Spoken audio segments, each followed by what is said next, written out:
This evening marks the beginning of Yom Kippur for our Jewish friends and neighbors. This holy day is one of the holiest days in the year for the Jewish tradition, and it encompasses many rituals, including fasting from food and drink.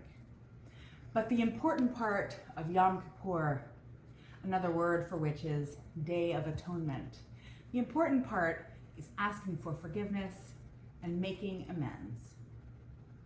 Part of being a compassionate community is that it matters what we do when we hurt each other or make a mistake.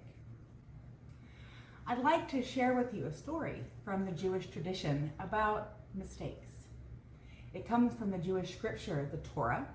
You might have also read it in the Christian books of the Old Testament. Perhaps you have heard the story of Noah and the flood before. It goes something like this. God was not having a good day. Looking around at the world they had created, God had some feelings. God said, I pour my heart and soul into making this wonderful world, full of people and animals and plants and so many cool things. And if you think it's easy, I have one word for you, anteater. All this effort, and what? A year or two or 1,000 goes by and the whole thing is a mess. And people are the worst. They rob and they murder and they lie and they cheat. God started to think that they had made a big mistake.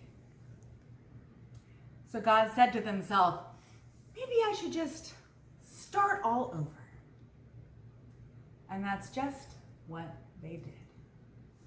But before they did that, God took a good look around to make sure that there were not, in fact, any good people about to be destroyed.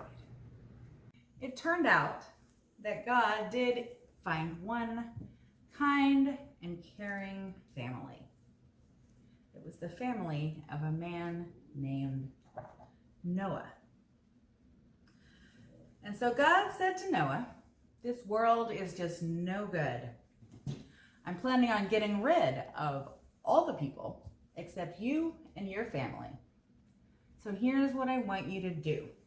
Build a really big ark, big enough not just for your whole family, but for two of every animal on the planet. I'll give you some time, you and your family, but you better hurry because I am going to send a big flood. I'm going to rain this whole parade. And anyone who is not on your boat is going to get very wet. I imagine that Noah had a pretty hard time believing what he was hearing. But he gathered up his family and told them what he'd heard. No doubt they had a hard time believing Noah too, but they trusted him. And so the family set about building the ark. And others went about gathering two of every animal. Of course, everyone else thought that Noah maybe had a screw loose because here he was building this ginormous boat and filling it with animals. But Noah and his family kept right on working. And eventually the rain came. It rained and rained and rained like no rain you ever saw. It was as if the sky was full of millions of fire hydrants all opened up at once. And the water got higher and higher and covered the land. And the giant boat, full of animals and Noah's family, gently rose with the water.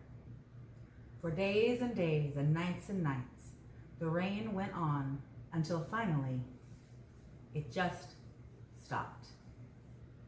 The people ran to the windows of the ark and were astonished to see blue sky and blue water and nothing else.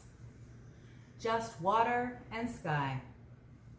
There was nowhere to go and nothing to do. So they waited and waited. Finally, Noah sent a raven out to fly around and look for land, but there was nowhere to rest. Noah waited a week, and then he sent out a dove. The dove flew around looking for land, but it came back tired too. So he brought it back in and waited another week. Then he sent the dove out again. This time, the dove came back with an olive branch in its beak. That meant that it had found a tree, which means that it had found land.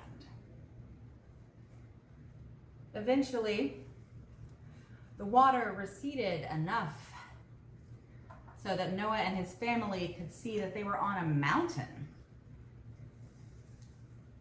and there was land around them. Maybe not dry land, wet and mushy land, but it was land all the same. Finally, the people and the animals were able to come out of the ark and leave the crowded, smelly boat and touch the earth. They were all overcome with gladness, and Noah made an altar to thank his God for bringing them to safety.